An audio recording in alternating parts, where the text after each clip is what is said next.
Welcome to my channel Rupna simple lifestyle. আজকে যে ভিডিওটা আমি তোমাদের সঙ্গে শেয়ার করছি সেটা কিন্তু এখনকার ভিডিও নয়, সেটা হচ্ছে কালী পুজোতে যখন আমি আমার ছেলে বড় মাকে দেখতে গিয়েছিলাম সেইখানকার ভিডিও তোমাদের সঙ্গে শেয়ার করছি। এডিটিং করার জন্য ভিডিওটা তোমাদের সঙ্গে শেয়ার করা হয় না, আজ এডিটিং করে তোমাদের সঙ্গে ভিডিওটা শেয়ার করছি। তোমরা একটু কষ্ট করে দেখে নিও আর তোমরা সঙ্গে থেকো, পাশে থেকো। দেখো কতটা জনস্রোতের মধ্যে দিয়ে আমরা বড় মাকে দর্শন করেছিলাম। মানে বড় মার কাছে পৌঁছাতে যে কতটা কষ্ট হয়েছে আমার অ্যাকচুয়াল হাঁটুর প্রবলেম রয়েছে, পায়ের প্রবলেম রয়েছে, কিন্তু আমার মনের মধ্যে ছিল আমি বড় মাকে দর্শন করব।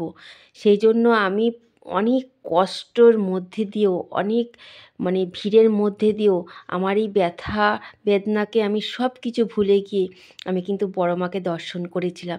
এই বড় মার দর্শন পাওয়াটা সত্যি কপালে যদি না থাকে সেটা কেউ করতে পারবে না। নৈহাটির বড় মা সত্যি। হ্যাঁ বন্ধুরা, এই বড় মাকে যারা দর্শন করেছে, যারা বড় মার কাছে এসেছে, তারাই বলতে পারবে এই বড় মার মহিমা। সত্যি আমার এই বড় মা আমার কাছে যে কত বড় উনি মা, আমি কাউকে বলে বোঝাতে পারবো না। আমি ওনার কাছে পৌঁছানোর জন্য অনেক চেষ্টা করেছিলাম, কিন্তু সেই দিনকে আমার প্রতিজ্ঞা ছিল যে আমি বড় মার কাছে পৌঁছাবো। কিন্তু এতটাই ভিড় ছিল, আমার ছেলে কিন্তু খুব সাথ দিয়েছে আমাকে, একদম আগলে আগলে নিয়ে গেছে যাতে আমি পড়ে না যাই। আর পড়ে গেলেই জানো তো আমার পায়ের যা কন্ডিশন, আমি পড়ে গেলে একদম পদপৃষ্ট হয়ে যাব, তাই খুব সামলে নিয়ে গেছে। আর এই যে মা দেখছো, এই বড় মাকে দেখতে যাওয়ার পথেই এই মায়েদের আমার দর্শন হয়েছে। এই মায়েদেরও নাম আছে, আমি তোমাদের বলতে পারছি না, কিন্তু দেখো জনস্রোত, দেখো কতটা জনস্রোতের মধ্যে দিয়ে আমি এগিয়েছিলাম। শুধু ওই মুহূর্তই নয়, আমার বড় মা যে 5 দিন থাকেন, সেই 5 দিন ঠিক এই রকমের জনস্রোত থাকে। আর এখন তো পৌষ মাস চলছে, মার পুজো দিতে, মাকে পুজো দিতে যে দূর দূরান্ত থেকে কত লোক আসছেন তোমাদের না বললে আমি বোঝাতে পারবো না। আমরা সামনে থাকি কিন্তু বড় মাকে এখনও পুজো দিতে যেতে পারিনি। আমরা ভাবছি যে সবার শেষেই নাই যাব, সবাই দিয়ে যাক, সবার শেষে একটু ভিড়টা কমবে যাব, কিন্তু না, প্রতিদিনই দিনের পর দিন ভিড় বাড়তেই আছে। যাই হোক, এটা হচ্ছে কালী পুজোয় যে পুজো হয়েছিল বড় মার, সেই বড় মার ভিডিওটা তোমাদের সঙ্গে শেয়ার করছি। এতদিন শেয়ার করা হয়নি, তাই এই পুচকুটাকে খুব ভালো লেগেছিলো ভিড়ের মধ্যে, ভিডিওটা আমি করে নিয়েছিলাম। দেখো পুচকুটা আমার দিকে তাকিয়ে রয়েছে, যেহেতু ভিডিও করছি ঠিক বুঝতে পেরেছে। আর দেখো এখানে আমরা এগিয়ে যাচ্ছি বড় মার দিকে।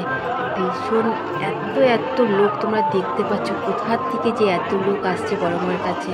দেখো বড় মার কাছে যদি কিছু না পাওয়া যায়, কেউ কি আসে বলো? এত জনস্রোত বলো।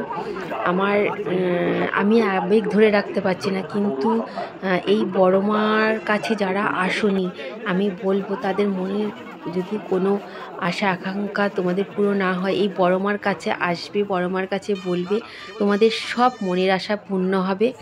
আমার অভিজ্ঞতা থেকে বলছি, আমার বড় মা, আমার নৈহাটির বড় মা, আমার এই বড় মা ছাড়া আমি আজকে এই পর্যন্ত আসতে পারতাম না।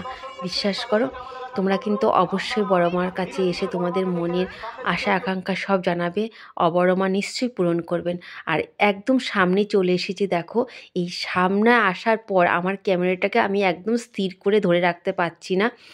তোমরা দেখতে পাচ্ছ হাত নড়ে যাচ্ছে, আর পুরো কেঁপে গিয়ে দেখো ভিডিওটা কি বিশ্রীভাবে হয়ে যাচ্ছে। অনেক চেষ্টা করেছি, কিন্তু আমার ছেলে একদম জড়িয়ে ধরে আমাকে এই ভিডিওটা সামনে নিয়ে গেছে।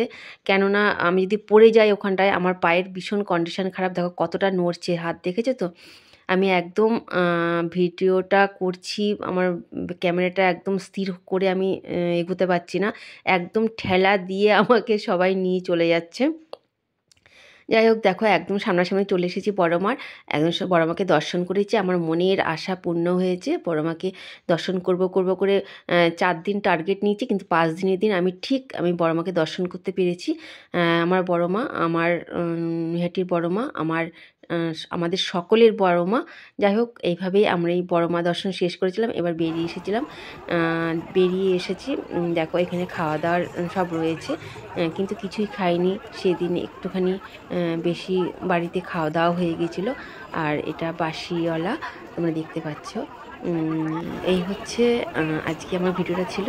একটুখানি ভালো লাগলে লাইক কমেন্ট শেয়ার করো। টাটা।